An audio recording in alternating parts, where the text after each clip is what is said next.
I am a marginal man. Now that concept was developed by a guy named Richard Park, who was a professor at the University of Chicago. The idea of marginal man is someone who was raised in one culture, lives in another culture, and fits in neither one. Now I'll explain. My mother is the granddaughter of Dr. Thomas Nash.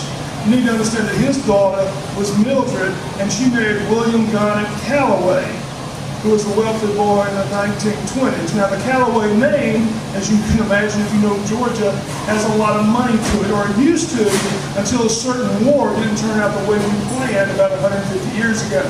But my mother's a Calloway. My father's family's from North Georgia, but they were all dirt farmers. They were poor, and you know the photographs maybe you saw in the parents' house, grandparents' house years ago, the old black and white photographs where the people wore overalls and they had beards down to here. They had this stoic look on their face, and that's just the women of my father's family. Well, anyhow, so I had these two sides that I grew up with, and I need to explain a little bit more about being a marginal man, especially in my conditions. My family, my mother's family, has this rich southern accent. They're very aristocratic, and they live by one oath. Why do something when you can pay someone to do it for you? So my mother, and you flatten all the R's, always says, you should have someone do your yard work. And I'm like, Mom, I can't afford to cut the grass myself, much less hire someone. Now my dad's side of the family mentality is, anything that is broke can be fixed with a combination of a screwdriver, a hammer, and duct tape. So we're very self-motivated, we fix things ourselves. Well, anyhow, my mother, just to go back to her, just to kind of play you the world I lived up in, my mother is one of the few people who graduated from the University of Georgia with a degree in home economics. And a degree in home economics means this. I know for a fact, if you're coming to my house tonight, I will set the placemat as follows. Salad fork, dinner fork, plate, knife faces the plate, spoon, and the glass goes at the very tip of the fork. That's a formal place setting. That's what a degree in home ec will do to your children when they get older and they're standing up telling a story about it. Now my dad's side of the family is this. If you find that funny and you want to tease me about that, we can go out back and I'll whip your ass. So the idea is this culmination of redneck versus aristocratic lifestyle that I grew up with. Well, a number of years ago, after I moved to Atlanta, I noticed that the Atlanta Ballet was bringing in Don Quixote, the famous ballet, and I was very excited about seeing that. And so I thought, hey, I'll buy tickets, I'll take a date. That shouldn't be a problem. I should have known shouldn't was going to be the problem. I couldn't find a date, so I was getting closer and closer and closer, and what I always do as a single guy is when all else fails, I'll call up my mom and take her. So I said, Mom, I'm taking you to see the Atlanta Ballet.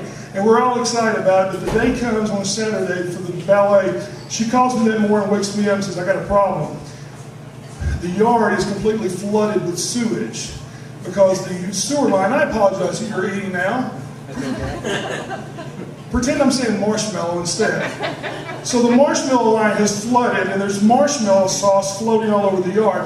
And so she says, I'm calling Mr. Silvers to come fix it. And I need to explain to you that Mr. Silvers is the plumber that she hired about 20 years ago. My mother is a widow, so when you find someone who doesn't rip you off, you stick with them regardless of their incompetence. So she calls Mr. Silvers up, and Mr. Silvers works cheap, and one of the funny things about him is that he's noted, well, first off, he is 5'4" in every possible direction.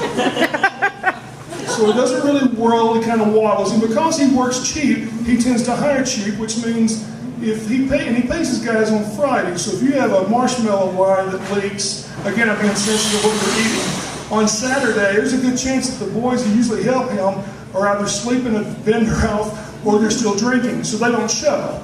So we've got tickets that night to see the Atlanta Ballet. And remember, I'm a North Georgia good old boy, I can fix it myself. So I said, look, tell Mr. Silvers to be there, I'll help out. So I show up and do my work, and so we're out there and we're digging in the front yard, and it is one of the most pungent smells in the world. I mean, it is tear-inducing, I can't breathe, it's horrible, and Mr. Silver's standing there, and he just has this, he's all belly, he's like this little round, he's like Pac-Man, and he's standing there and he's like, doesn't bother me at all. And he was taking deep whiffs of the sewer. And anyhow, we worked all day long. We got the sewer line fixed, and what happened was I did the shoveling, he would work the backhoe, and at the end of the day, we had enough time to finish up the task. We got it taken care of. We had time to get cleaned up, and we actually had time for dinner before the show. So we go to this wonderful Japanese restaurant in Atlanta, had a wonderful time. We go to the play, and it's a magnificent play. I loved the ballet. I really enjoyed it. But during the intermission, remember that my mom is a cultured lady. She is a woman who is a genteel spirit and a Southern belle.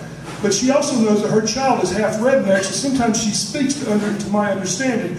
So at the intermission, she comes back, sits down next to me, and we've been watching this beautiful ballet. She looks over and nudges me and says, "You know what? I would bet you that we're the only people in the entire Fox Theater that we're here tonight watching the Atlanta Ballet doing Don Quixote, but our day started shoveling shit." Thank you very much.